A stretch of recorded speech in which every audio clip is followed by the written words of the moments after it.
Absorption button pressing 1 now and go. Okay.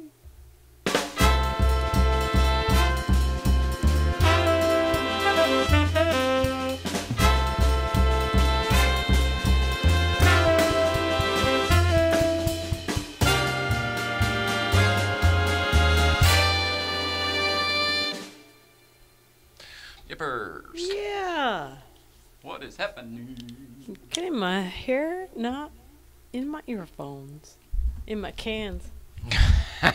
Hair-free cans. Happy Wednesday. What a way to start it off. Holy smokes, I love it. I love it. I'm awake. All right. All right, let's see. Bring it in here. Do our usual situation. Now I clear our throat once we're on the air.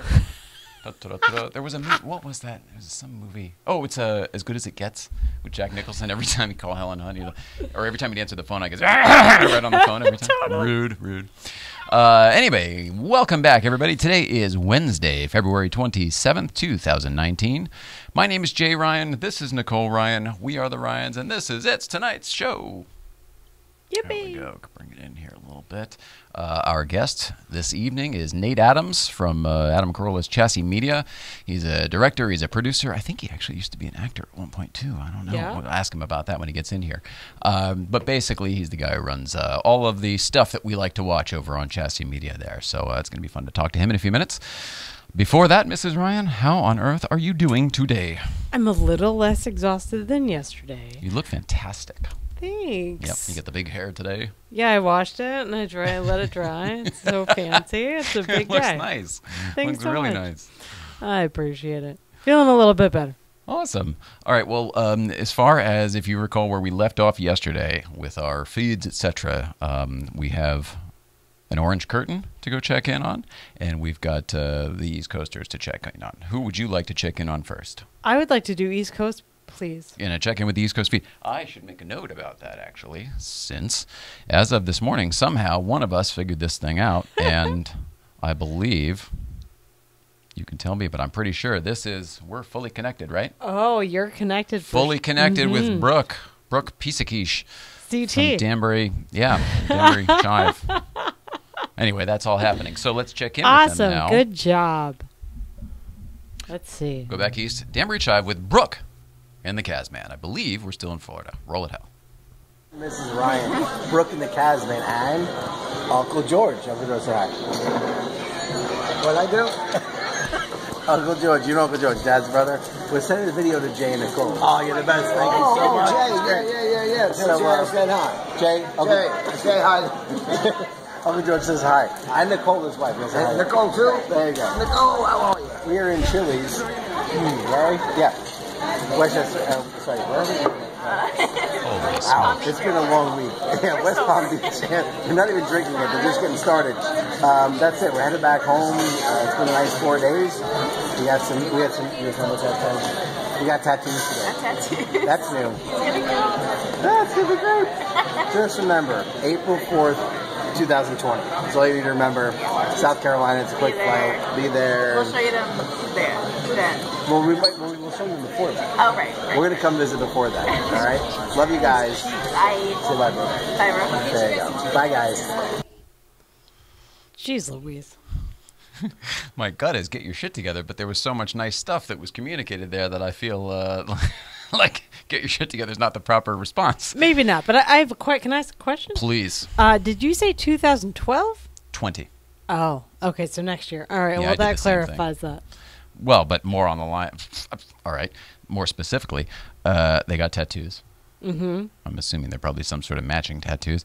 And we're doing a save the date. And for a save the date for the city in which they did a East Coast feed check-in saying, hey, we're going to get married here. So now we're doing a save the date for that city. It sounds to me like somebody's getting married. That's what I hear. All right. Well, that is exciting news. Congratulations. Congratulations. Is that it? Did we just break the scoop? We're That's getting not married? how I would have done it, but maybe. But I'm saying I If think that's that's what the happened, case, right? So we're then- now breaking the scoop. Good job. Congrats. I guess so. So Ridgefield BMW. Send all gifts to Ridgefield BMW, care of Steve Kaz and Brooke Pisakish, who will soon be Brooke Pisakish Kaz. Pretty cool. That's exciting. hilarious. All right, Mrs. Ryan, enough of that East Coast jeez. feed stuff, Brooke and the Kazman. Let us Auto take a peek behind the orange curtain. Awesome. Check in with Paul Kennel and the Auto Kramers for an Ouchie update. Roll it out. Good morning, Mr. Paul Kennel, hashtag Paul Kennel, from behind the orange curtain.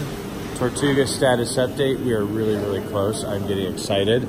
As you can see, the bumper is coming together. The panel's back on.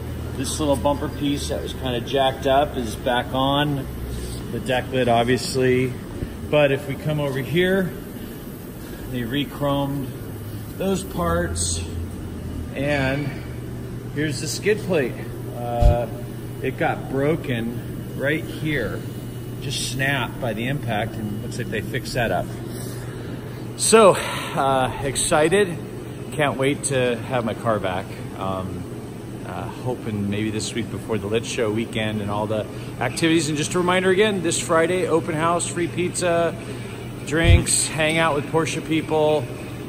It should be dry weather. Unfortunately, this weekend might be rain. But we'll see you around there. Love you guys. What a good dude. The car looks fantastic. Love you back, Paul Kennel Kramer from the Auto Kramer Paul Kennels. I love that you've embraced it. Awesome. Big time. Big time. They're starting hashtags and the whole bit. I think there's a whole new business venture. Maybe a merch line behind this. Great. I want a zippy. All right. Mrs. Ryan, it is time to ask the question that's on everyone's mind. Dun, dun, dun, dun. Am I supposed to say What's going on, Mrs. Ryan? Tonight and tomorrow, Mars will be high enough above the Western Hemisphere that you can see it just after sunset for about 30 minutes. That's pretty wild. I think it is so neat. I'm getting I'm super into astronomy now that like astrology plays such an important part of my like daily world understanding. But it's not rare that Mars is visible. It's the bright red one, but it's like not as common. Like it'll be before the sunrise next time. So if you want to see it, go outside. Okay. It's red. This to me this is like sports statistics, though. It seems like every week there's this is the supermoon for the last one of the whatever the fuck. You're not going to see this again for 16 years, but the next week there's a different supermoon. Okay, it's equally as impressive. impressive. Specifically didn't say any of that. No, I know, but I'm saying this is in the world, not you, but in the world. Yeah. You know what I mean? So I don't know. If I can go outside and look up, I mean, that's pretty good advice to anybody, right? Stop your phones. It's always good advice. This is just a reason to do it if you need one. All right. Nice. It's winter, and we all think we have it really bad this year, especially. And I'm one of them. Whatever. We had lots of crazy weather. There's weird weather everywhere. But I have to say I'm glad to be out here instead of where I'm from. Ooh. Because huge gusts of winds near Niagara Falls and Lake Erie blew huge chunks of ice. And now there's 30-foot walls of like ice chunks in some places. It looks bananas. It sounds bananas. It looks crazy. So meanwhile, they got 20 inches of rain in one day up North California, one town. They usually get 15 for the year. That's dogs and cats living together. Absolutely. It's all crazy. But yeah, Niagara Falls like frozen parts like crazy. Ugh. What are you, doom and gloom? No. You know what? I really try not to be. But they called it an ice tsunami, so like it really sparked invokes terror, doesn't it? You'd be terrified of the ice tsunami. I'm not getting terrified. All this stuff that keeps happening is just like, okay, shit's still happening. Like we had ice storms and stuff when I was a kid. Like it's not. This is a little. Ang Lee made a movie about it in my hometown. Yeah, that's why we're together. Oh, we're in love. The ice storm. Not the ice. It's called the ice storm. Whatever. I live. A reminder to all of us that we're on camera all the time. I think. Oh yeah. I think not just here in this little room. No, that's exceptionally camera terrific. A little camera heavy in here, but out there, what are you saying? There's a security and everything. Yeah, there's security. This article I read was about how like, oh, there's cameras in the seat back oh yeah, on airplanes. Airplanes and stuff, and the devices they give you in the front. I read the headline and I predicted the airline's response before I even read the article. Of course, I read through to see if it was. And it was, but those just came with it. They're not hooked up. Yeah. Which I believe, but there's still a choice made there. I believed that until about 3/4 of the way through the article when they were like, yeah, United and American and this European one have all said, oh, yeah, they're on. So it is what it is. Yeah. Learn to be okay with what you're doing and don't do weird shit that you're going to get caught doing. It depends. Do you want to be the person who, you know what I mean? It depends on what you want. Yeah. Know that you're always being watched, and then your behavior should be indicative of someone who's always being watched. If you want to be known for the guy who, I don't know, sneaks a cigarette. I don't know what you do on a plane that gets you in trouble these days. You know what I mean? That a seat back would do. You know what I mean? What do you, maybe sneaking booze or drugs or something? I don't really know what you would do. They sell all that. Although, you know what? There is like inappropriate touching and stuff sometimes, and like when people sleeping, I read some articles about that. So that would at least, I mean, that's a good thing for that. You don't want that going on. Okay, well, I'll go back to my other standard. But everyone should know just about it. Just look around. Like, yeah. Don't be afraid to be not polite for a minute if you're uncomfortable. But yeah, you're always on camera. Stonehenge got a little less mystifying and mysterious because geologists have been studying this, wherever it is, Europe, London, or whatever. Gee whiz, Mrs. Ryan. It's London, yeah. It's near. You tell me. You're It's the news. in Europe. I know that I knew someone that like took a cab from the airport. You don't need. But like, you either know or you don't. You're supposed to be spouting facts here. Okay. Not facts, but the news. Yes, but that's not my point. Oh, so what is my point is that they figured out more about it. It's not just like, oh, these stones magically appeared by aliens. That's a theory. I didn't come up with it. But they did find that they're from the northern part of Wales, not the western this isn't part. New information. Yeah, maybe they're bringing it out to people's attention again. People also forget that Stonehenge was rebuilt in our lifetime. Yeah. Was, when I was, you know what I mean? It used to be it used to all be knocked down. Fell down. Yeah. Yeah. So, but curious. It's a neat factoid that people can stop being curious about. It's another flat earth thing of like, look at facts, man. I can't. There's so much information out so there. Much. If you want, you know what I mean? It's like, do your own research. It's so crazy. People, there was an article the other day about the Statue of Liberty's torch, and somebody, what? It's not the original torch? I'm like, holy crap. I know I'm older than a lot of the kids out there, but for God's sake, I remember the 80s when the whole thing was scaffolded in, and they took the torch off, and they replaced it with the gold when the whole bit, it used to light up. It used to be I remember that, too. Yeah. Sorry. It's Telefunken calling on the other line there. Hi, no joke. Hi, Scott from Telefunken. Anyway, so yeah, whatever. I don't get caught up in this. It's a little crazy. And I'll just end with a cute story of a really fat rat that was trying to crawl through a sewer manhole, and like it took 9 people to get him out. He was a but fat they did. Winnie the Pooh himself. He was trying to get out, and he stuck himself in the honeypot thing. He went in the small hole. Yeah. Adorable. But so a bunch of people did work to get him out. Yeah, 9 like firefighter type people, like city employees. That's wonderful. That's awesome. Good for you. Oh, so that's it? Yeah, that's it. Well, that's been What's Going On, Mrs. Ryan.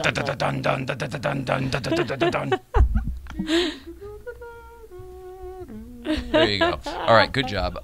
Let us take a quick break. Yeah. Get that off the screen for one. There we go.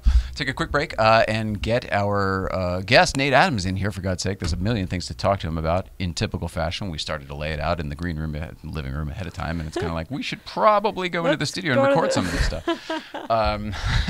So in a few minutes, he will be here, right here in that chair. Nate Adams, more to come after this.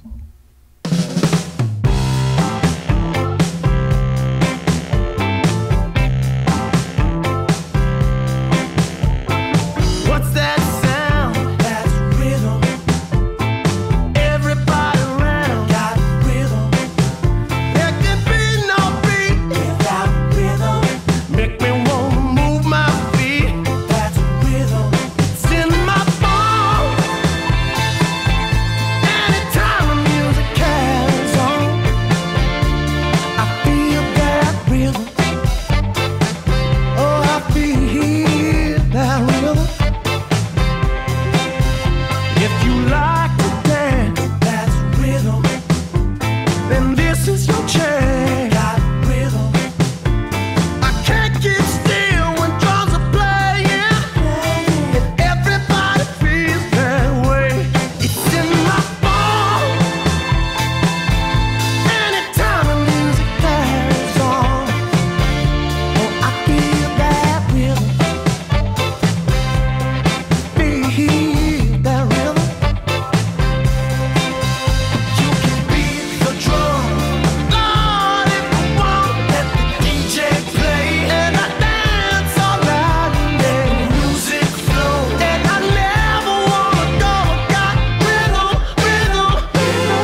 the Larry Bud Melvin of the bunch. All right, well, we are back with the old man from the wedding. Here we are.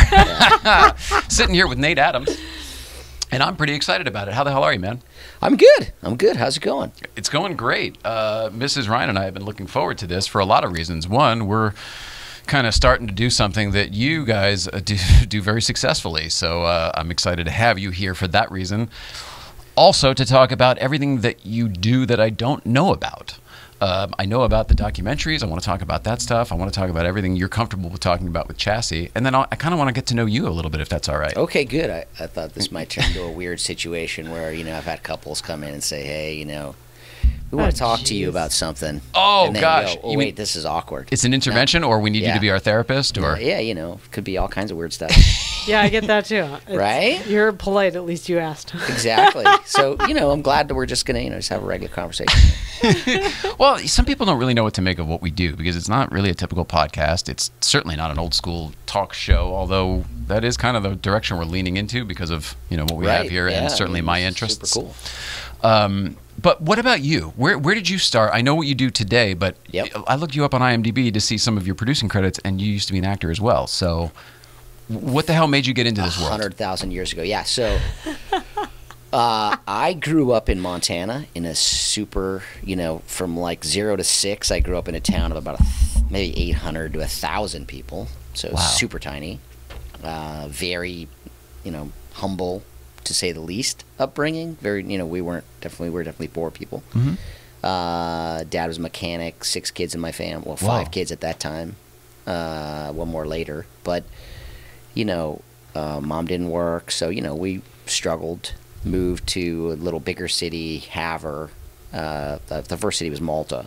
And this is in north central Montana where there's nobody. And, it's very, very, say, sparse, be the good word. Remote, at least. Yeah, wow. And it's always the coldest spot in the country where I grew up. Like, if you look at, where was the worst winter of 2018, Havre, Montana, literally is, number 1 on the list. Holy smokes. The worst winter. So you had fun until you were 6. Yeah, I mean, but I didn't know any, the first time I took my wife there, it was 32 below 0, and she's like, how did you live here? How could you? This is uncivilized. Why would you live here? And I was like, I didn't know there was any place else to live. This was the world when I was a kid. I traveled. I never got on an airplane until I was about 16. Funny perspective. I didn't know, I didn't know there was other places, really. Wow, so this is crazy to me considering what you do for a living today. Yeah. You're like Trevor Noah in a weird way. Well, you came from this place and now you're just... Yeah, I mean, so I got a full wrestling scholarship to college. I was a very successful amateur wrestler growing up. That was I knew that was my only way to get out of my little town. Do people know that about you? I try to squeeze that into every conversation that I get into.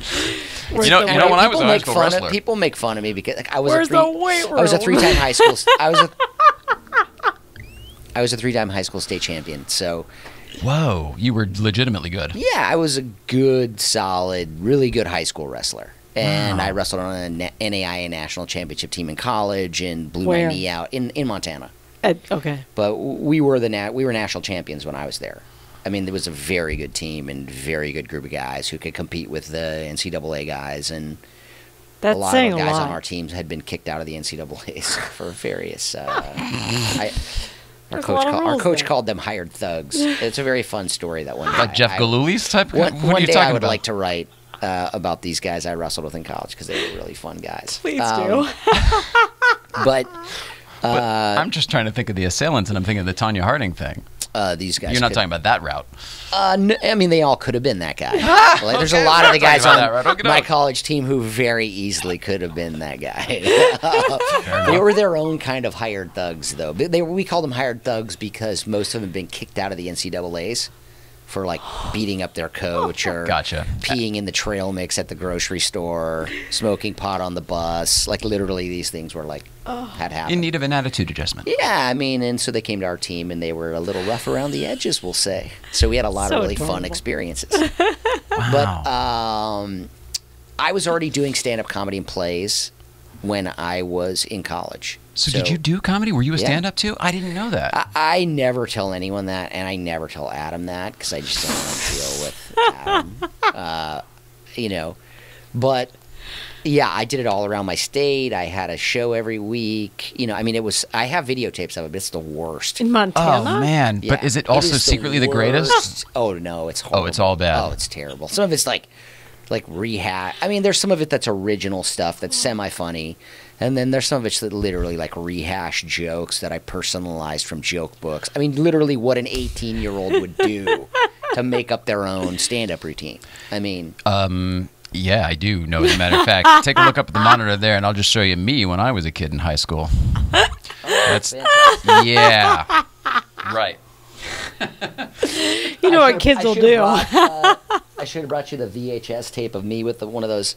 This is in the '80s, so I had one of those suits that like cuts off right here. You know, it's like the worst. Like, it's so hideous. It's hilarious. And also, you know, I look like I'm one of those guys. Like I have a baby face, so I look like I'm 12. Yeah. Like I'm doing stand up, and I literally look like I'm 12 years old. You do have a baby face for sure. So it's really funny. I mean, the stand up's not funny. Like right now, you look back and go, "Wow, it's so bad that it's funny now." Yeah. But no, I mean, so I was interested in that. And I was always interested in creating. You know, that's what it sounds most like. interested in. So I came here. I graduated from college, and I went to Portland, Oregon first because my friend had done film there. He said, "Oh, they kind of have a pretty good little film community." So I was like, "Okay, great. I'll start there," because I was coming from Montana, and I knew it would be comparatively a little bit of a culture shock coming right here first. I mean, in retrospect, I should have just done that, but.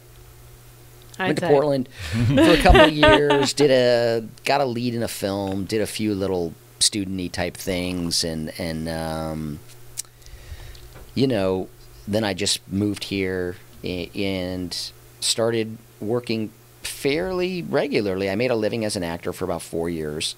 You know, it's the scraping by. That's amazing though that you came here and made a living as an actor. Actually, it's for funny a few because years. I just probably a week ago I showed all the people. I have an acting reel. So I showed all the people in my office my acting reel just to laugh, and they were like, "This is actually kind of good," you know. Oh my gosh! All right, ready and roll it, Hal. Yeah, I wish. It was, you know, but I mean, it's a tough way to make it. Like being a struggling actor is the worst. It sounds job in the worst. World. I mean. I have friends now who are still in their 40s and whatever. And I'm like, dude, you gotta let go. You know, you gotta move. But what do you past do that. at that point? So, if you've worked at it for 20 years, do you just go work at the grocery store now? The thing is you know.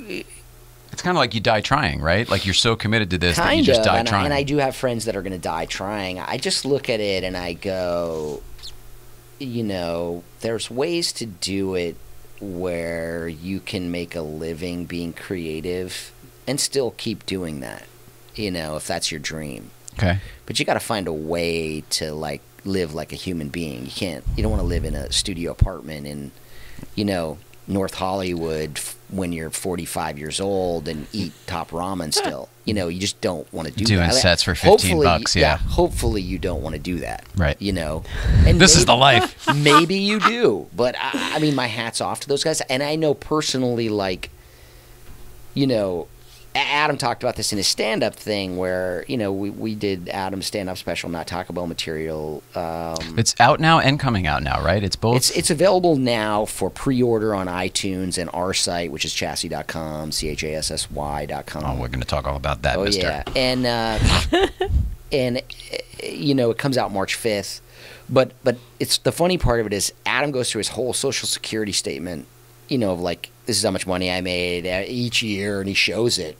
Oh, on this special? Oh, yeah. Until, that's funny. literally, you see, oh, he's making $2,000 a year in his 20s, and $3,000, and some years $0. Right. But he's like, he never wanted to be like a real contractor and make $50,000 a year. And I turned down jobs like this myself. This is back in the day when he was doing construction before comedy. Yeah, okay. Where he knew that if he took those jobs that he'd be done for him. Because he's stuck in it, Yeah, right? well, then you get the money going. Yeah, it's a whole when system. I was in Portland, a guy because I have two college degrees, a guy offered me a job in international marketing and import-export business, and I knew if I take a job making $45,000 a year, which at that time in the 90s was pretty good money. Decent, yeah. you know, I was like, if I do that, I'm gonna just do that. I'm never gonna try to keep doing. That's the course plotted this, at that point. You know, and most people kind of, you know, I think get weeded out of this business in that way, and so it's almost a commitment. Well, what you have you're to willing commit to yourself cut to out of your own. being willing to, you know, live or die. That is kind of how I look at it. And if you're not, I have a friend who told me that too. He's like, look, if you can get out of this business, you should run, don't walk away. You know, get away, because it's the worst business in the world, and it's not rewarding to the person who works the hardest or even is the most talented. It's just a very strange business, and that's what I tell people. It really is. It's not necessarily based on your talent, and it's definitely not based on your work ethic.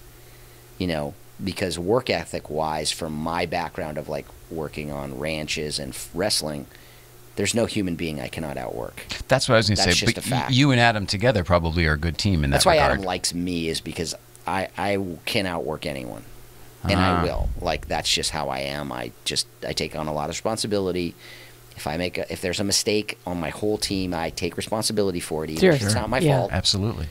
And I just fix it and move on, and I just, you know, keep working. That's what you want out of a guy running your company, though, by the way.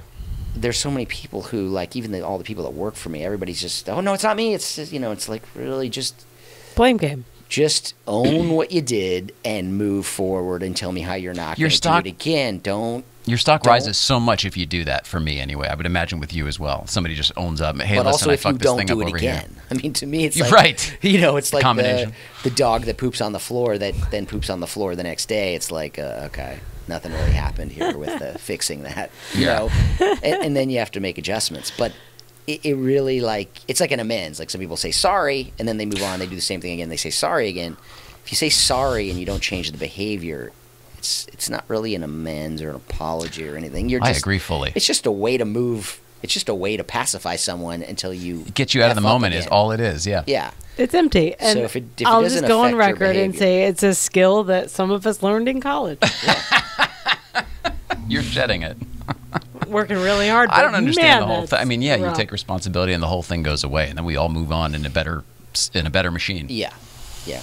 Absolutely. All right. So did we figure out how you? All right. So that's how you got out. So yeah, here. I got here acting. Realized, hey, acting is really a super tough gig, strange, subjective business that really, again, is not on merit, talent, or. Did it take you getting here and seeing that to I understand had to it? experience it personally. A number of times. I would be, you know, I made it far enough to where I was like up for series regular parts and bigger movies, and then I would go in and kill these auditions, and then I would see the guy they gave the part to, and I would just be like, this guy is not talented, and just, I don't understand, like, and then I would realize, oh, he's related to this guy, and then I'd be like, why I can't really compete against that. You know, you can't. You can't. So, and at that time, I'd written a screenplay that I, you know, wanted to act in, and all of a sudden I was in rooms with huge directors and agents that wanted to represent me, and, you know, and places I'd never really been as an actor, you know, like with big time large directors. And you leveled up already. Yeah, and I was like, well, this is okay, something's here. And a lot of people were like, hey, you know, stop acting and just do this. This is where it's at. Yeah, no, just do this, you're way better at this. And I was like, okay, well, I'll try that. Oh, that's interesting. So I started writing more, and then I started rewriting other people's screenplays, and I started getting paid good money to rewrite other people's screenplays, and I did that. And then my friend, who was starting an MMA company, said, hey, I didn't want to make a documentary series, but not like the typical documentary series, and this is before 24/7. And we kind of figured out that sort of format, which was like a training camp, where you come from, why you're fighting, you know, a documentary approach to getting it, into the nuts and bolts. Just, you know, muscly dudes going, I'm going to beat this guy's up, and I don't like this. You know, here's like the way actual, in. Yeah. You know, an actual getting into the lives of why I either like this guy or why I hate this guy, which is really how you want to work that business, you know. That's wrestling. I mean, that's the story, the duality if you hate of the guy, story. you want to see him fight just as much as if you love him, because you want to see him lose if you hate him. Yeah. So, you know, and so we did that, and we kind of the show that I did end up being the highest rated doc series on Showtime that month, and then Showtime decided to have MMA, and then that company hired me, and then I just made all their content and Oh, wow. Nice. moved on. I started doing more and more stuff in that space, and I really liked it, and I could create it, and it was people were leaving me alone. There's That's also in the nice. writing process, you always have 100 people that have notes for you that don't know what they're talking about, so it's always difficult. To be able to have that freedom is a gift. Yeah. So, and that's the one thing I still, to this day, hold on to about the documentary process is, people leave you alone. You just make what you want to make, and you're kind of... It's a dark room project. Well, it's very easy to look at and watch the films that I've made with Adam and what we've done and go, yeah, those guys are good filmmakers, or they're terrible, because there's really no one but us making them. So it's very, we don't have a room of, there's no studio notes or other executive notes. We get to make what we want to make, and it, to me, That's the modern model. makes it a superior product when you just allowed, but also it can, there are other creative people that I've met who, if they're left to their own devices, they might not make a superior product because they're amazing visually, but story-wise, they have a difficult time with structure, and they don't really There's a yin understand. and yang to it, for sure. So there are certain places where, it's kind of hard to find that whole package of people, but I feel like the lucky thing for me is like my writing background really gave me a super hardcore foundation in story. Understanding So story, I yeah. never, ever, I just beat that horse to death. A Yeah. story of structure and making sure that all of the documentaries we make are laid out and structured like film. So it's exciting. It has a place where the plot arc, turns yeah. and it moves, and you learn about the characters, and they recur and they come back and they have arcs, and you understand what's happening with them, and they pay off at the end. And so it's important to do that. It's not always super easy to do, but that's what we focus on. That is totally wild. But you called it your writing background, but your writing background started even when you were already out here, right? Yeah. Wow, that's so wild. It's a short amount of time, you know what I mean? Like you always had the good ethic and everything else, but then you came out here and there was almost the big bang. It tells me that's your boom. skill set, and it was just hiding. Yeah. So Good for you. kudos, That's good so job. cool. And you guys make really good product. So you guys are probably the few, I would say, that can do that without a whole team sometimes. Good job. Thank you. We just watched Road Hard So Oh, good. okay. in preparation for your visit. That was the first film. That's a feature film, not a documentary. Yeah. So that's a narrative film. And Adam and I, that was the first thing we worked on together. And that was like, that whole process was like a kind of a test for me to work with Adam. Really? So Have you guys not been together as long as I thought you had? Because that movie was That- 15, right? Came out yeah, released in but 15. 14 is when we started working on it. Okay. So, So, you've got yeah, about a 5-year history together? I think it's coming up on 6, so maybe Okay. it was 13. I don't remember. But we've been together about, like, coming up in, I think this summer will be like 6 years since we've kind of been together. That's cool. Yeah, that sounds about right. I'm thinking back from when we released things Yeah. and when we made them. Right. Yeah. So, because we released like Paul Newman documentary, I was making Road Hard and the Paul Newman documentary at the same time. The Newman documentary is obviously what got my attention growing up in the same town. Yeah. And seeing all the stuff that you guys pulled out for that documentary, there was so much stuff I hadn't seen in forever. Jay Leno starts talking about Bob Sharp Datsun. You guys show a picture of Bob Sharp Ferrari, which was actually up in Danbury. Yeah. But I used to live near that one too. But it brought back so much of my childhood and the Lime Rock and the Danbury Fair and all the crazy stuff. Somewhere I've got to find for you. There's a picture of my dad holding me next to the planter's car that's in your shop now. It's in Well, I our guess you have a garage, few of yeah. them probably. We have more than one. Was that part of your childhood growing up in Montana like it was for me? No. Where did this, I mean, was this Adam's we don't really interest?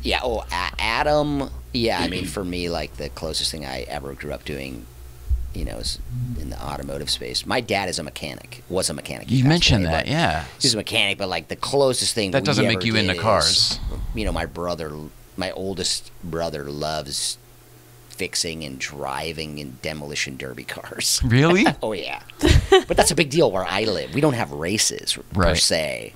Just keep it running as long as you can. People don't have the money to like do what race team guys do, like Adam, to fix up a vintage car and take it out and race it, because those cars are so expensive to maintain and rebuild, and so many of those motors are 101. So like what you guys do if is the amazing. turbo breaks, you're not going to the auto parts store and getting it fixed. You have to machine a part and make it, and that's it. These guys go drive around these cars. They actually race them. You've told me the that, and it's crazy. The Paul Newman Le Mans 935 Hawaiian Tropic red, Porsche. Yeah, we've not raced only have that I 3 seen times. it sitting in the thing, I've seen Adam Carolla taking it around Laguna Seca. That's and not holding back. I mean, racing it around Laguna Seca. Yeah, we did a series for this social media site called Vero. So if you go on your phone, you get Vero, Vero, and go there. We have a series on their app called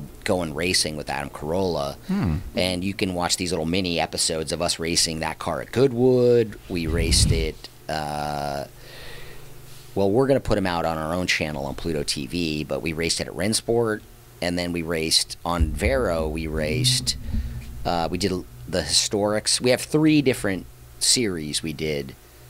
3 different historic races with Adam on Vero, so it's like 3 seasons of it, because we do 5 to 7 episodes each race. So we did 1 at Goodwood and 2 in Monterey. Oh, I see. Okay. And those will all be on Vero, so you can really watch Adam go and race that 935, and he races one of the Newman. We're about to release a new one from this year where he raced the Newman National Championship car, the GT1 car, the 84 or 85 car, can't remember which one, but they look exactly the same. This is where I fall into the category of I told you I don't know that much about cars. I know, but I don't know. I can't remember which. I just can't remember if it's an 84 or 85 car, because they're literally exactly the same. Walking into your shop over there is it's a treat. It's a heck of a treat if you are into cars, and if you're not into cars but you're into auto history, racing history, even Hollywood history a bit. I mean, there's something to look at for everybody over there. It's not open to the public or anything, but yeah, it is kind of like everyone who comes in there is it's like a museum, because there's 30 race cars, and in the back there's a restoration shop. I mean, if you like cars, you go, whoa. So they're real cars, and there's real work being done at your shop? Oh, yeah. Got a real speed shop back there, too. Yeah, there's 3 guys that work full-time in the restoration shop, so they're always... Seriously, what kind of cars are they restoring? They're restoring the Newman cars, like one of the GT1 cars, the national championship cars. Adam has 3 of... Paul Newman won 4 national championships, and Adam has 3 of the 4 cars. Imagine, a race team needs to keep everything going.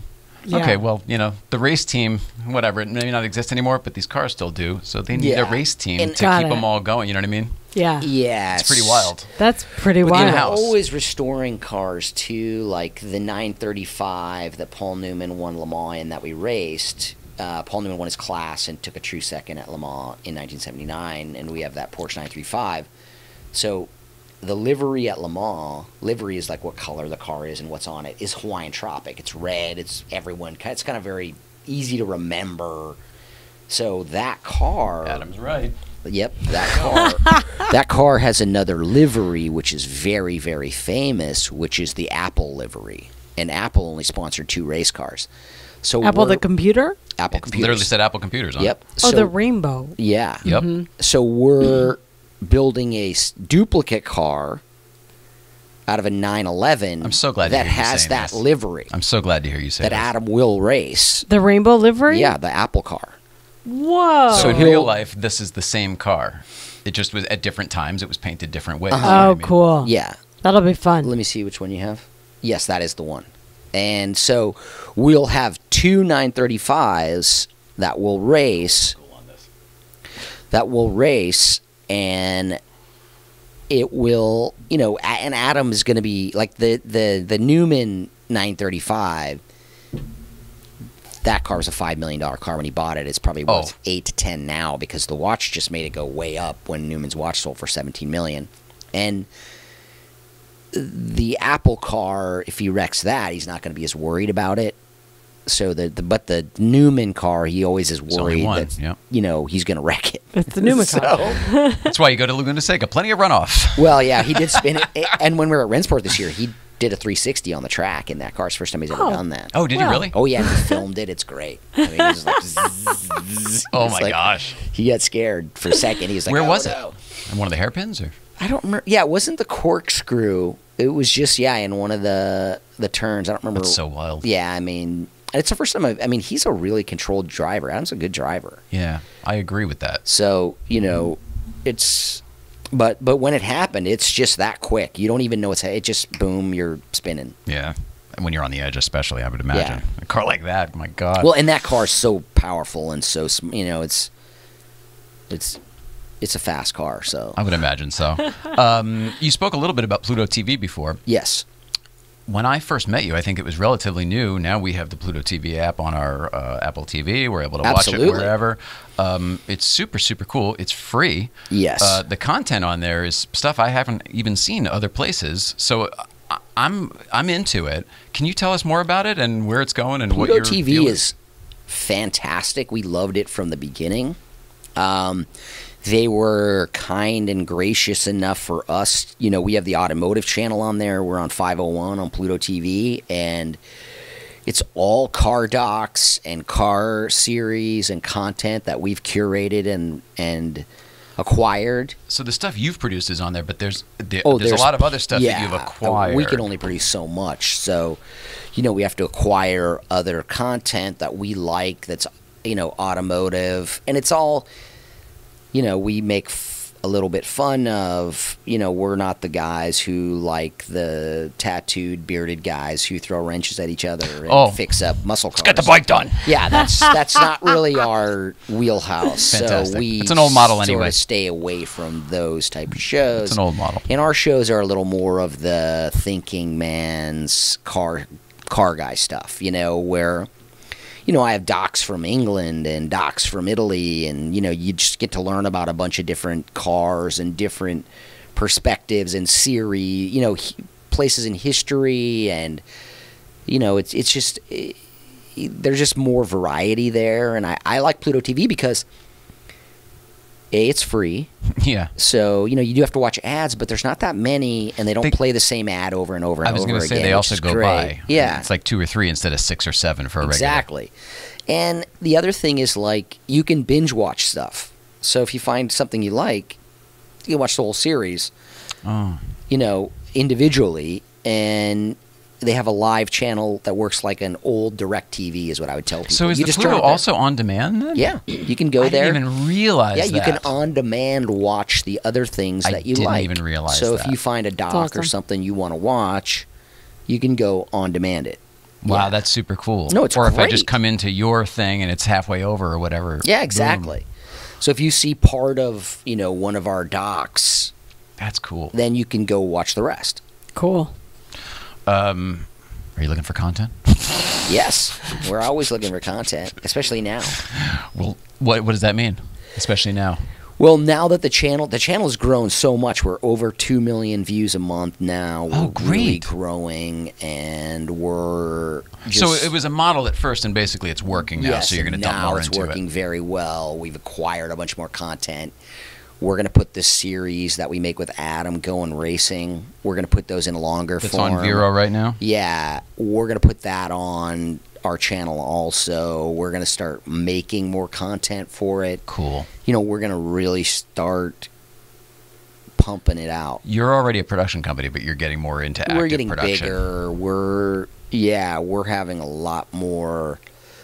Yeah, we're doing a bunch more docs. We're doing, and not all of them in the car space. We're doing 2 comedy docs now too. We're taking out series. We have a development deal at CBS for one show and history for another show. Sounds fantastic. Cool. So really broad. Up. We're really moving. Even into mainstream and old school media, you're all over the place. Because you got the new covered, the experimental covered, the old stuff covered. We're trying. Who would have thought? Yeah, that's so cool. No, let us know if we can ever help you in any way. I know that all we offer right now is this, but if these brands can ever help you in any way, we would love to be involved. Yeah, absolutely. Yeah. Let's see. Lime Rock. Did you ever spend any time up in Lime Rock, other than the doc? Or was that just because it was built into the subject matter? Yeah, I filmed. It was my home track. That's why I'm asking. We filmed Sam Posey on the track with the 1978 280Z. That's the fastest car Paul Newman ever drove, 933 horsepower. When you look at it, it's a weird beast of a car. One of the only ever Nissan V8s ever made. I think there's only 3 of those motors, and we have all 3 of them. No kidding. Yeah, this Japanese guy from Nissan came into our shop, and he saw him, and he just went nuts. Holy cow. He was just going nuts because he'd never seen a Nissan V8 before. No shit. Oh, wow. So they go in that car. It's a super fast. It's like, So is this the part of the doc when Sam's got the sun in his eyes and he's, trying to... Yeah, Sam He's got Posey, bushy eyebrows anyway. who I love, but has the largest eyebrows in the Peter history Gallagher. of the world. Makes Peter Gallagher go to shame. There's off-camera Adam, saying, Sam, can you, That's amazing. He's the one who barely opens his eyes. Yes, it looks because of that. Just literally looks like he has caterpillar eyebrows. Okay. Such a... In real life, he's a legend there, though, we should say. I mean, the Straight is named after him, Sam Posey Straight. Sam is a legend, and he's a legendary journalist and an automotive driver. Yeah. He's a legendary racing driver, Great journalist, and his wife, interestingly enough, drew the logo for Newman's Own as a painter. I learned that from your movie. Yeah. So I grew up with that logo. See, it means probably less to you almost than me. I grew up with that logo, and how you go to Costco and they give out the free samples. That was going on in the local grocery stores with people from the Newman's Own organization. Yeah. They were getting it off the ground in the 80s when I was a kid. Yep. Salad oil and popcorn is all I remember in the beginning, and then it became everything local. else. Oh, yeah. Everything local else. for you. Yeah. Man, that's so wild. I don't know. Meanwhile, in Montana. Yeah. I can't believe you got buried in in snow and freezing my ass off. I grew up in all that stuff, wanting to be in it, and somehow it avoided me. And you grew up in the snow in Montana. That's how it always works out, is when you the things that you desperately want. Yeah. You always circumvent them. It avoids you. I do a bunch of stuff right now where I help out an organization called Beat the Streets, which is a wrestling organization for kids who go, it's like an after-school program for kids who might end up in gangs or things like that, where they can go. Well, that was have Paul Newman's Hole in the Wall gang. That's what the whole thing was. But they do it in inner cities, so it's done all over the country. So I help those guys out now because I'm able to. What's it called again? Beat the Streets. There's Beat the Streets Los Angeles, Beat the Streets New York, Chicago. Oh, cool. So it's in every. Yeah. Okay. And, cool. And so I help them with videos, and I help USA Wrestling because I can, and I'm such a nerdy wrestling fan. Oh, you are still? Oh yeah. I don't like sports except for MMA and wrestling. I don't like any other sports. But do you mean professional wrestling? No, I hate professional wrestling. I mean amateur wrestling. Like with a singlet. I don't hate it because I like The Rock and Stone Cold Steve Austin. Well, again, I grew up by WWF, again, same area. Yeah. So it was like I grew up with all those people, too. My dad knew all the fucking wrestlers and everything. Mm-hmm. I didn't know if that's not your bag. That's not my wheel. No, my wheelhouse is David Taylor, Kyle Dake, Jordan Burroughs, guys who win Olympic gold medals, Kyle Snyder. Those guys are I'm such a nerdy. And I get to do these, I do events with these guys who are Olympic gold medalists, and every day I meet celebrities every day, Yeah, right, with what you do, of course. With us, the you have guests Jimmy come in every Kimmels, day, the right? Bryan Cranstons, all those guys come over there. I talk to them all the time. Don't care. It doesn't matter to me, but when I meet these guys who are Olympic gold medalists in wrestling that are my real heroes, Game changer. I'm so nerdy. I'm just I don't even know what to say. So I'm funny. But I could meet away? Tom Hanks and Tom Cruise, whoever. I could care less. All good. Yeah. Those guys, because I know what they have to do. Yeah. And I also know, to be Tom Cruise, you just get lucky. To be those guys, it's not luck to be what they are. Yeah, there's no luck involved. It's pure hard work. I mean, they have to do things. Well, they have to do things that no one else will or can do.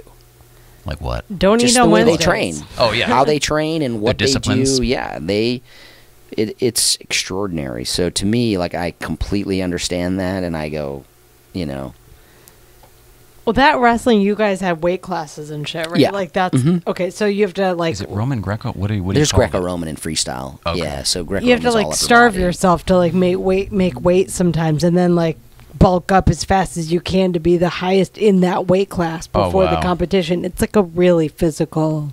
A lot of strategy to it. Yeah. Yeah, back in the day, like when I wrestled, that was very much the case. Like when I was in college, I wrestled 126, but every Sunday I would weigh 150, and I would cut down by Friday to 126. Crow. But you got 24 hours to gain your weight back. So I would, a lot of water weight probably, right? Yeah. So I would go out on the mat at 145, 147. But I was wrestling at 126. Yeah. But now, back when in the 90s, they had 3 people who died cutting weight. So now you have to wait an hour before you wrestle. Oh. So you can't cut weight and I think it's better. You can't cut weight like that anymore. You can That's cut good. You can cut 5 or 10 pounds, but you can't cut 20 in an hour. Yeah. You can't cut that much in an hour, but you can cut 4 pounds. You can drastically reduce water weight and like eating stuff. Like that was always the thing with swimming. We didn't drink water. Well, who needs that? I don't know. My God, that's crazy to me. I can't even imagine. I showed you what I was doing in high school. I was very far away from anything competitive. Why is Chassy spelled with a Y? Chassy Media, Chassy. It's kind of multiple reasons. Number one, I could get a copyright on that. Number two, I knew we were going to do other things besides car stuff, and I didn't want to just be, like a car chassis, but I wanted to have that recognition for people who understood that world. Interesting. So to me, believe me, I went round and round with a billion different names and ideas. It's your company. I was curious. That one made the most sense to me on multiple levels, and it's simple. You kind of want that. It's 5 letters. It's not that hard, to figure out and tell people about. It's good to remember. Yep. That's nice. I don't mean it's 6 letters, right? Chassy. Chassy. See, I can't. I just to make sure I'm spelling it right. I thought maybe it was Chassy. Nope, you're right. Chassy. See, yeah. There you go. There you have it. My counting skills are limited. The Adam Carolla podcast is one of, if not the first podcast I ever heard of in my life, right? It's one of the very first ones that ever came. Yeah, he's called the Podfather. Yeah. The Podfather? Yep. Okay. We're doing the 10th anniversary of his podcast this week at the Petersen Museum on the 10th. Congratulations, first of all, on 10 years. Yep. Tell us about the event, and then we'll get back to on the 10th, there's going to be a car show in the morning. We're going to screen our documentary, Uppity, which is the Willie T. Ribbs documentary on the first black driver to race and qualify in the Indy 500. Also ties into the Paul Newman story. He was in that doc as well. Willie T. got his very first driving, racing gig from Paul Newman. Was that the guy in the... Yep, he's in the Paul Newman documentary. It's great. And and then that night is a podcast, so it's a whole day at the Petersen. We're doing like I said, the car show in the morning with Leno, Adam, a bunch of celebrities. I'm sure all the friends will show up. Yep. Then I think the doc screening's already sold out, and the podcast is already sold out. Oh, you're going to do the podcast at the Petersen? Yep. Cool. That's cool. Good job. Where are you going to do it? That's really neat. On the roof, they have a room, a really cool room. With the long conference table room? Yep. Gotcha. Cool. Man, that's cool. Planting seeds over here. I can see them. See them going to work. The wheels are turning. Yeah. All right. Well, what I was bringing, or the reason I was getting to that was we just found out that you have video. And I'm not a podcast listener. I don't have the brain for it. I can't listen to something while doing something else because my mind will wander. So I need to kind of like watch stuff. So I watch them in bed, and I just watched the James Brolin one. Okay. For some reason, I then go do other things while it's on. So I'm doing the same thing everybody else is, but for whatever reason, my mental block is not a problem. That's my whole, because I have a commute to work. I listen to podcasts to work and on the way home. That's what everyone else says for us to do too, get on the audio. But anyway, so I watched this James Brolin one. Again, you're hitting on all my subject matter. Boom, Lime Rock, boom, driving with Paul Newman and the whole other thing. This guy's a local guy we see all the time in Malibu. How was it for you guys? I don't even know what I'm asking here. He's Mr. Streisand. That's interesting enough. But for me, it was an introduction to what you guys do, and it didn't feel that dissimilar to what we do here, but maybe more in a radio format than a television format. Is that? I've never. I'm getting lost here.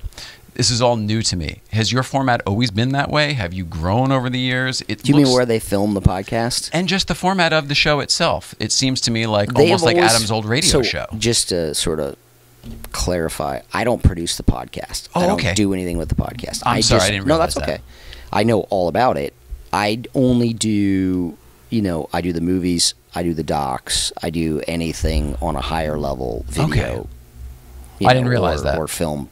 So the podcast is a whole separate entity with its own separate producers and everything. Producers that do, they produce the podcast, they set it up, all that stuff. Okay.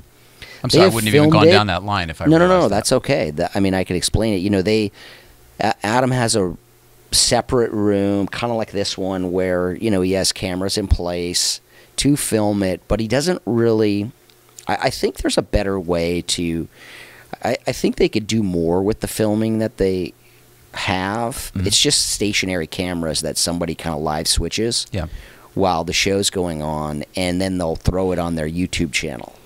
And I think there's more to be done with it to support, Joe Rogan does a good job with his, I think, of filming the podcast and then putting it up in smaller pieces. Oh, I see. And we're kind of going to start doing that more with Adam. Like, that's something that we've actually had a conversation about, and I have a guy that really wants to do that. So you are involved in, like, the packaging of it all, but maybe not just the day-to-day production of the questions I was curious about that would apply to us. For me, I don't... You also sound maybe a little bit disinterested in that you've got so many other things. Yeah, no, I don't have time to mess with the podcast. The podcast is awesome because Adam has such a massive audience. I mean, Adam does 14 podcasts a week. What? He does different, his show, which is the Adam Carolla show. That's one of the biggest podcasts out there, which is 1.2 million people download every day. That's what I watched, right? With James Brolin the other day. Yes, but he also does CarCast. He also does Legal Doubt with Mark Yergos. He also does the Adam and Drew show, which is like Loveline. I saw that. That's and he also does still on. And he also does Ace on the House, which is his construction one. Yeah. I didn't know about any of that stuff. He has 4 of the top 20 podcasts. On iTunes, he got an award last year. I mean, Adam... He's the guy. Shit. Yeah, he's just so good at... He's so clever at improvising. He makes it funny and interesting no matter what he's talking about. He's just so good at that. So quick. His brain... I like his brain. Yeah. It's very fast. That's wild. If you can't tell, I'm just taking it all in. Let's talk about Mind Over Matter. Sure, absolutely. That's a new thing coming out? Yeah, Mind Over Matter is a documentary I produced separately from Chassy. It's a documentary about a guitar player with cerebral palsy who loved the band Korn, and this guy, it's kind of like Rocky in music. This guy grew up very picked on, very teased because of his cerebral palsy. Yep. And he wanted to play in a band, but his hand was paralyzed, and he really, his fingers, if one moved, they all moved. So, but he learned that the lead singer in Korn was also picked on and teased in high school. So that's what a lot of his lyrics are about, even though it's a metal band, and you wouldn't think that. Did he have an ailment or something? No, he was sort of a social outcast, and that's what he talks about. And so the guy with cerebral palsy, Brandon, he definitely identified with that and latched onto that band. Wow. But he found out the guitar player had the tip of his finger cut off, and that's how he learned to play guitar, as therapy. And he said, if this guy can do it with part of a finger, then I can learn to move my hand. So it took him 3 years to learn to move his hand, but he learned to play guitar. That's and awesome. then by the end of the doc, his band opened up for Korn in front of 70,000 people. It's really strong, really powerful doc. And this is fantastic. It really, every time we watch it with people, it won 5 film festivals and 7 different awards, like 5 audience awards at film festivals. Which but I got the emotional just when you told me about it. It's the hardest award to win because it's not political. Yeah. Oh, so you can't angle for it. Well, the audience award is just who likes your movie the best. It's a popularity contest, but it's because of who's in the audience, it goes so much That's what I mean. You can't angle for it. You just have to make a good product. Yeah. And if that movie, you can go to mindovermatterfilm.com and watch the trailer. It's out everywhere now. Awesome. Is it on streaming things? Yep. iTunes, Amazon. All those ones? Everywhere. Okay. Beautiful.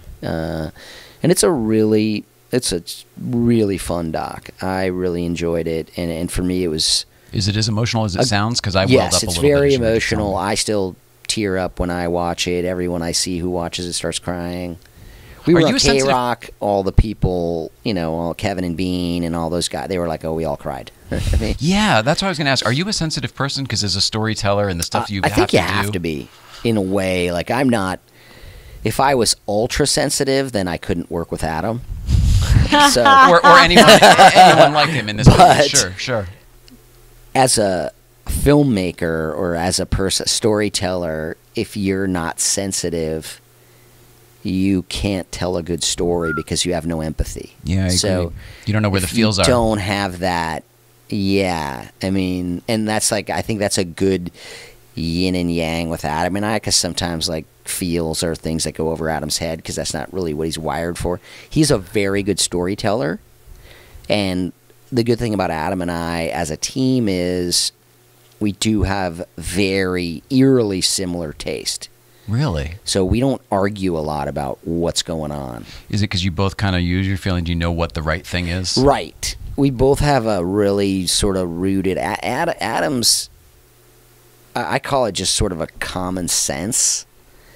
But a lot of people surprisingly do not have common sense. Correct. They're not tethered up to the system. He doesn't get attached to things in that way, and there's some other people in the storytelling process who attach themselves to a bad idea as if it's personal. Mm-hmm. And neither one of us do that. It's not personal. No, it's not personal for me. Like if I want to cut your thing out or whatever, it's not personal, because to me it either services the story or it does not, and there's no in between. This sounds like a marriage. It's not personal. This sounds like a good marriage. You know what I mean? Whether if you're fighting for your point all the time, or me versus you, you're never going to win. But if you're fighting for what's going to be the team, what's the best thing for us here? If you're trying to be right, that's not going to ever work. Correct. If you're trying to work for the better, the greater good of the project and what it is, and sometimes you still are going to lose that battle in a way. Like I've had a few of those. Adam and I have had battles where I'm like, that was a terrible idea, but maybe put it in there. Nobody agrees all the time. And that's the way it goes. And I'm sure there's lots of stuff, because he'll give me notes sometimes, and he knows that I go and back and I just change them afterwards. And I don't tell him. I just change it back. These are entertainment industry life lessons that we can share. And I think for him, what he does is that he'll watch it again and he'll be like, if it still bothers me, then I'll make him change it back. But if it doesn't, then I just leave it. Yeah. Right. So. Again, I feel like you both make those moves, but you both are aware that the other one's making those moves. That's part of the symbiotic it's part of process. What we do. It's transparent. It's who you guys are. Now it's been like 6 years, so it's not like you've got it down. We do pretty well together. All right, this show has two friends in both VW for Life, Tori Alonso, and the Derek Whitaker. Yes. Both of whom are have been involved, certainly with Chassy. That's right. I've got both of their films on. We've got The Bug, which is a great doc about Volkswagens with Ewan McGregor. Fantastic. It's so fun to watch. That's the Herbie such a one, fun story. Herbie the Love Bug. I think it's just called The Bug. It's called The Bug, The Life and Times something. of the People's Car. That's it. Cool. Yep. But it's such a happy, fun movie. It's a really fun watch. Even if you don't like cars, that's a fun film to watch. It was one of the first ones I watched, and I wasn't yet into cars as much as I am now. That's why I knew I could pass it. I knew I could slide it by. Great. Derek's is We Live Machinery. Which is the other route. It's hardcore. Yeah, There's a Porsche rally with hardcore purists. Yeah, you like it. And it's good, though. I still like it. It's still a good story. I'm not really a super car guy, and I still liked it. So enough going on. Yeah, there's enough interesting things going on that it still works. All right, so what's coming up for you and what's coming up for Chassy Media? It just never ends for us. So we have our channel on Pluto TV that we're constantly putting new content on. We are just finishing up the official Carol Shelby documentary. Oh, congratulations. I can't wait. Fun. Yeah, we did that with his family. Cool. So all of his living family, his sons and grandchildren, and it's all really the Living Factory guys, everybody you could get your hands on. Oh yeah, I interviewed every person that's still alive from Shelby, and it's a kind of a partner piece to a documentary we already made called The 24-Hour War, which is the Ford Ferrari story and the GT40. So and Shelby's a big part of that. So you know, those two kind of go together. And Everything overlaps a little yeah, bit. and that's going to be a big film coming out later this year with Matt Damon and Christian Bale in it. The Oh. Ford Ferrari Oh. story. Yeah, they're making that. Really? It comes out in November. Oh, no shit. I didn't Yeah. realize that. Are you involved in that?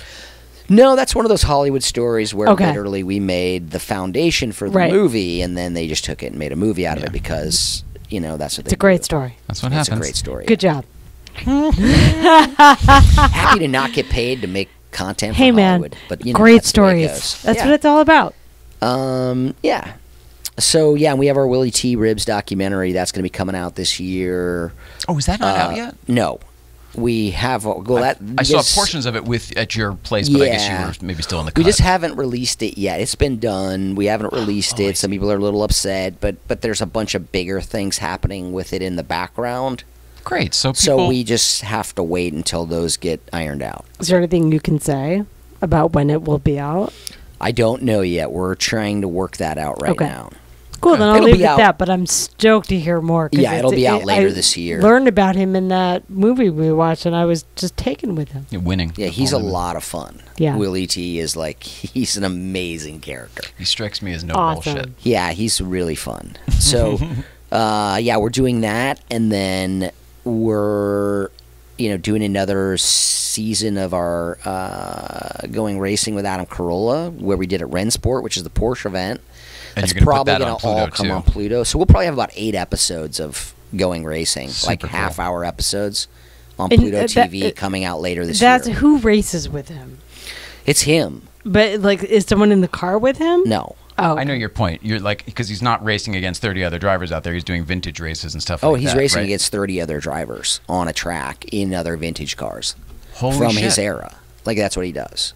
No shit. So this is actual Oh, competitive so he's racing open against wheel other racing. Porsche 935s, and yeah, I did not absolutely. realize that. Absolutely. I did not know that. It is It a sounded live from, race. Guys are crashing. Guys are spinning off the track. Well, no wonder he wants It's to a make the real Apple race. tribute car. I mean, Yeah. that makes perfect sense. Yeah, it's So they're he's real like basically races. recreating history with every race, kind of. Yeah, except for they're all in multi-million-dollar cars that and they're not recreating anything. And they're they're all just racing racing. for the win. Yeah, today. they're racing for real. It's not like a Yeah, I'm gonna World War watch my II language, but reenactment. whoa, that's nuts. Yeah. So we're doing that. Cool. And we have a few TV shows, like I said, that we're working on. One with history, one with CBS, and We have friends in Vegas who I think are working on something with you too. oh yeah, Hopefully that yep. will. And Hopefully that will we're come. constantly trying to develop new stuff and new content. So We know all the people. We're just working. Awesome. Always busy. Awesome. Do you have anything else, Mrs. Ryan? Not really. I mean, I could talk to you forever because it's my old life, but no. Do you have anything for us, Nate Adams? No, thank you guys so much for having me. I just appreciate being here. I really appreciate if you want to you see coming over. anything we're doing, go to chassy.com, CHASSY.com. How do we follow you on social and stuff? I am at Nate Adams 26 on Instagram, Twitter. Yep. All the stuff. Yep. There's another guy when you Google your name that shows up, and he is tattooed and very, rides very thin. motorcycles. Yeah, Yes. Not you? not you. No, it's hilarious because there's a very famous motorcycle rider named Nate Adams. Yeah. So I think it's great because if you Google me, you just get him. Yeah. You have to Google producer or director, then you'll get me. Yeah, we didn't even get to this. Just sort of, I assumed, and it was sort of rude of me. But are you into cars at all? Like, are you a driver? Do you like going out? I Do you like drive cars. I do I just did I direct second unit in movies. Like I direct second unit on a John Travolta racing movie called Trading Paint. It's coming out right now. No shit. Yeah, know so I that. do all the car action stuff. Like that's what I do. Whether it's commercials or Like Zwart and everything? if it's car related, I'm pretty good at shooting it and doing it and doing Wow. stunt driving and that kind of stuff. I don't really race per se, but I do know how to drive. That's very cool. I'm Yeah, surprised by my no, no. answer there. It's pretty good. All right, Mrs. Ryan, what do we have? Let's see. Tomorrow, Lit Week continues. Open house. Road Scholars are here. Cam Yeah. Ingram and Charles Stanley will be yeah. here tomorrow. That's going to be exciting. Should be a lot Yeah. of fun. Can't wait, Lit guys. Week. Holy smokes, it's upon us. And then this morning, Luft got announced. I Luftgekuhlt. saw your post. Oh. It's in Luftgekuhlt May. 4. Yeah, May 11th. It's going to be Saturday this year. jeez. I know. Where are they doing that? That was not released, but here in Los Angeles. Oh yeah. Will you be there? Do you I've been go? to a few of those, not by my own choice. Just I had to go. Are you into Porsche at all? Oh, okay. Are you going? I like them, but to me, once you've seen all the, I've been in so many like private collections and so many like huge garages where, you know, no one can get into, where I'm just like, okay, here's a parking lot with 8 million Porsches. I'm like, okay, whatever. That's what we said the same. We're very spoiled living here too, as well. And I'm spoiled because I go like into these rooms where they're like, no one gets to come in here. There's $100 million car. Right. You know, there's like 5 cars, but it's $150 million worth of cars. Right. And no one gets to see them, and you're like, okay, cool. Cool. You know? Right. Whereas a car guy would like stab me to get in there. Same here. Yeah. I think that's why we get those opportunities, though. Yeah, because I don't care. All right, Mrs. Ryan, let's see. Yeah, we got that. Cam Ingram, Charles Stanley tomorrow. I love you very much. Nate Adams, we love you very much. Love you, lad. Thank you. We love everybody at home, love one another, and we will see you tomorrow. Perfect.